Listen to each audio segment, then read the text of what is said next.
welcome back to the Chaotic Little Book Corner. My name's Acacia. This week is all about book reviews. All of it. All of it's about book reviews. 98% of these book reviews are going to be based on books that have been sent by publishers for love and affection towards those who have believed in me and given me time and energy and things for free. And let's jump right in with the Welcome Book Club. With the Welcome Book Prize. That's a better one. If there was a Welcome Book subscription box, oh man, I'd be all up on that. So the Welcome Book Prize is a book prize given to the books that are the most, I would say, forward-thinking in terms of the medical community today. So the books that I have here are all from the book prize right now. This is 2016's short list of Welcome Book Prize books, and the winner I will talk about the last. Now, I'm going to be doing a separate review on the winner. I'm also going to link below the review I've done already on one of them because Sarah Moss is on this list because everyone loves Sarah Moss. She's amazing and she's fantastic. There are mostly nonfictions and 2 novels. So let's dive in. I loved and liked everything. I think there was only 2 books that I was a little bit less a fan of. However, I can understand why they were nominated for the Welcome Book Prize. Now, the Welcome Group overseas is actually based in the UK, which for me is such an honor to be working with them because here I am on the other side of the pond and I get to be a part of that world, which means so much to me. My entire family is based in the medical community.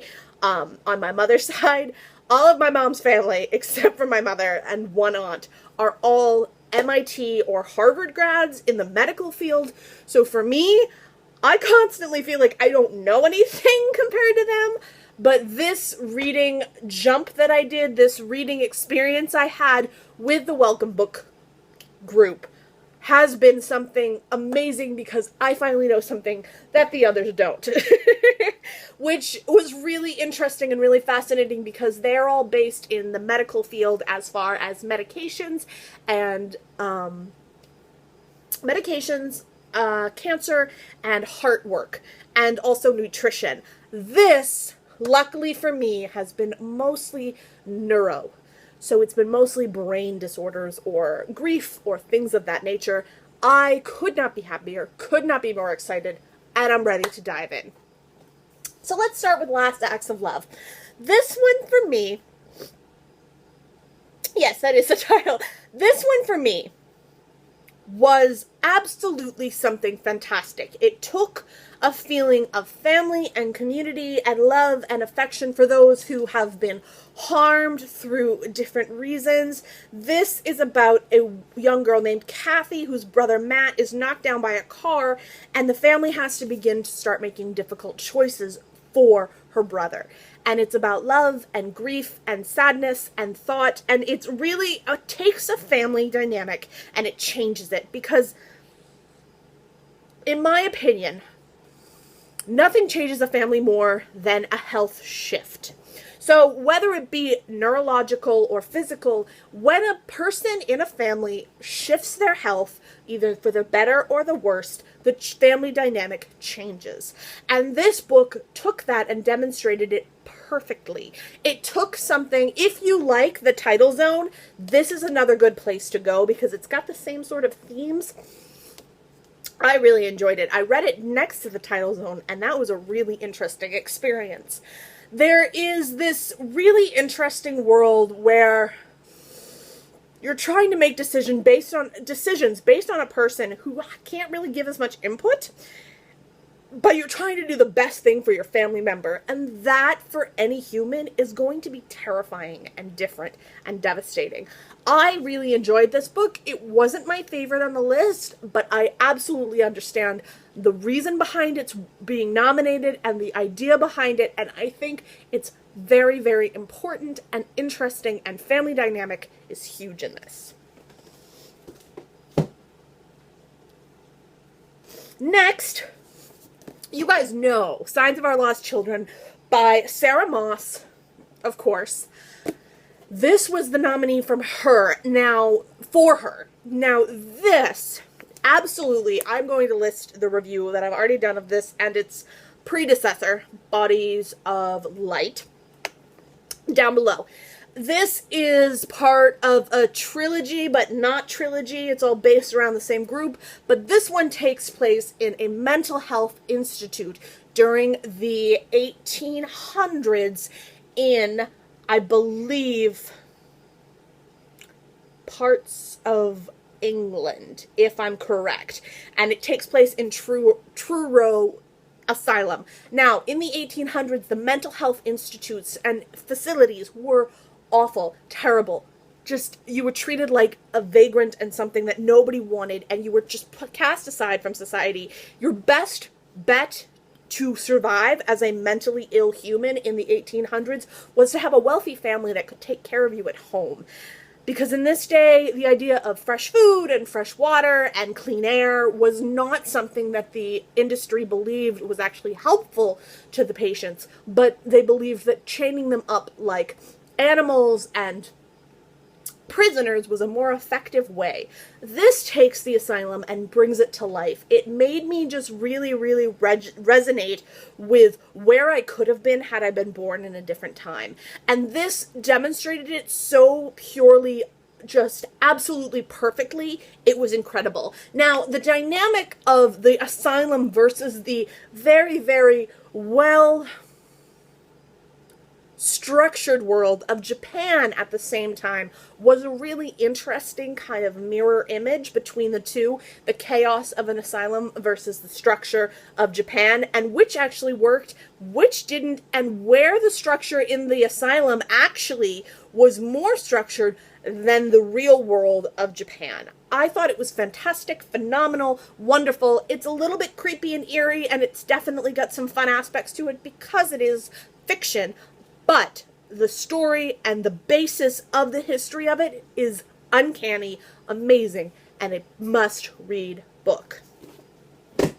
Next, we move into the Outrun. This is by Amy Liptrot. This was something to be absolutely adored.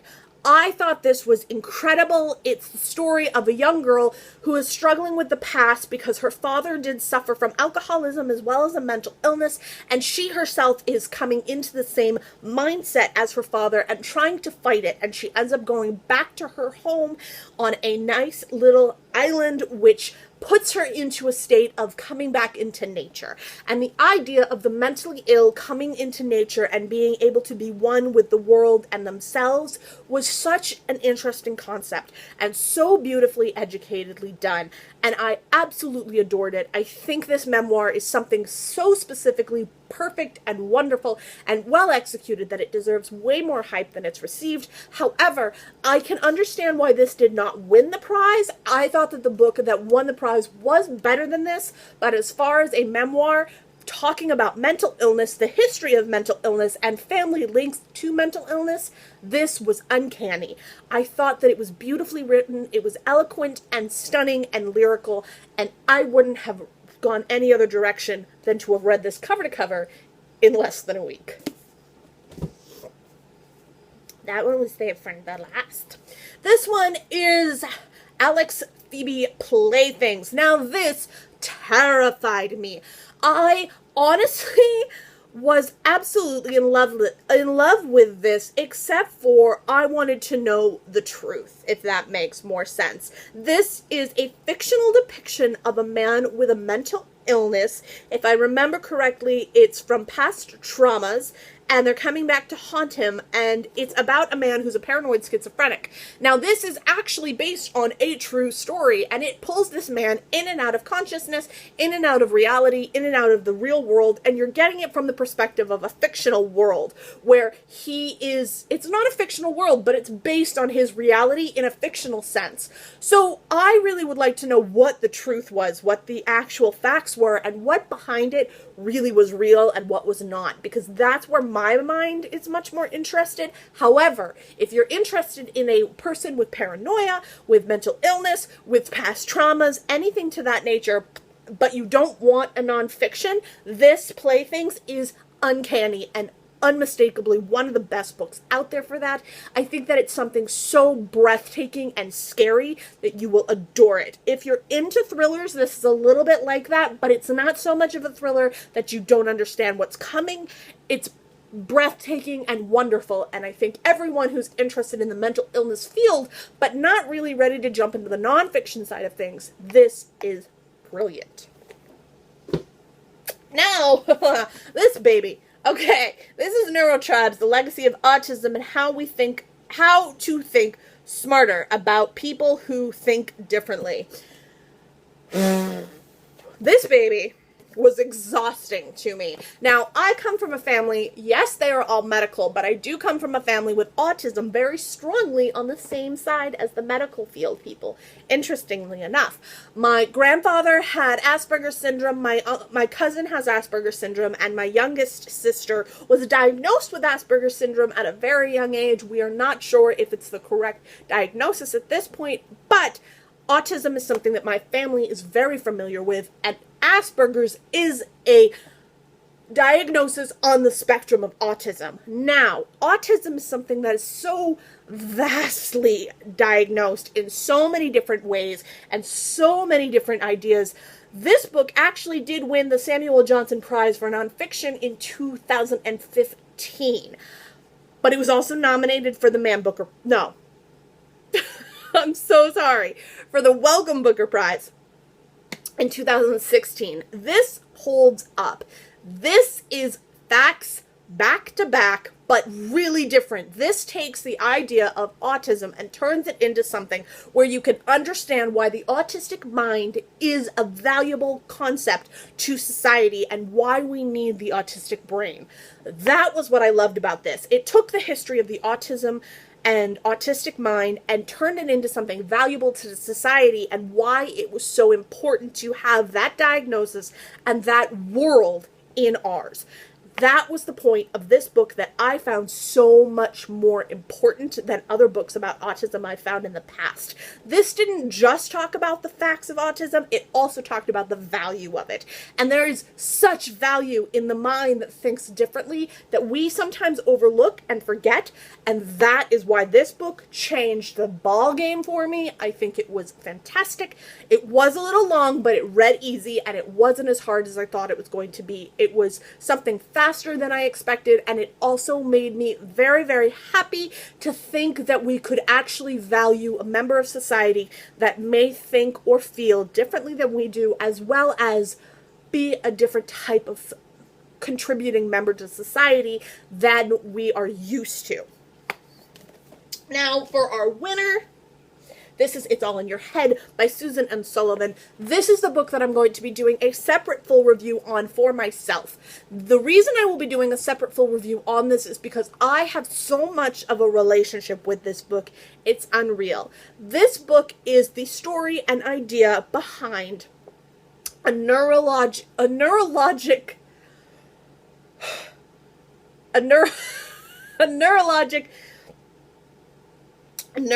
physician who she studies the brain and how it works and what it has for effects on nervous systems and damage and things of that nature, and the idea of psychosomatic illnesses. This book was her case studies on psychosomatic illnesses. I cannot stress to you the importance, the brilliance, the wonderfulness, the perfection of this book and why it is so devastatingly important and vastly underrated that we should have this just being shouted from the rooftops. I'm sure people are terrified of the idea of psychosomatic illnesses because there's nothing that scares the average American more aside from the idea of being harmed physically. The idea of insanity scares us all to the point of no end, so much so that we don't discuss it. We don't talk about what if we are crazy, what if we are mentally ill, what if we are in trouble. 1 in 4 people have mental illness, but psychosomatic illnesses does not mean you are mentally ill.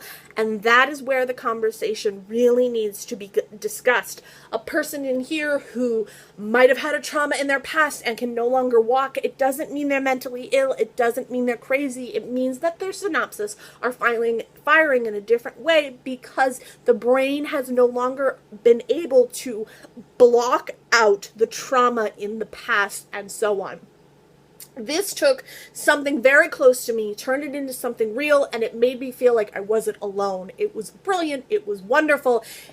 It's All in Your Head is fantastic. The one thing that I find very interesting is It's All in Your Head. This is the British version, but the It's All in Your Head, which I received a arc of from the American publisher because I requested it from them as well as the Wellcome book group. I received it from both, but the one from America has a question mark at the end to imply that it's potentially not all in your head. This just says it is all in your head, and that to me is a very interesting dynamic of what the American people are willing to accept and what the British community is willing to accept.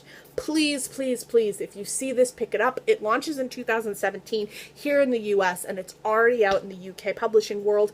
I am very, very grateful, very, very happy to have this. I now own 3 copies of it, which I am not upset about. 1 is the paperback, 1 is the ARC, and 1 is the hard copy.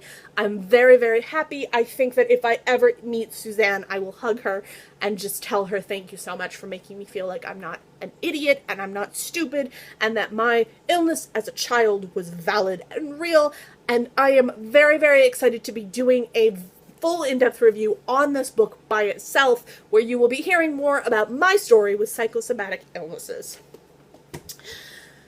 Thank you everyone for joining me to celebrate the Wellcome Booker Prize. I am so excited to have done that. I cannot believe I got to actually work with the Wellcome Book Prize.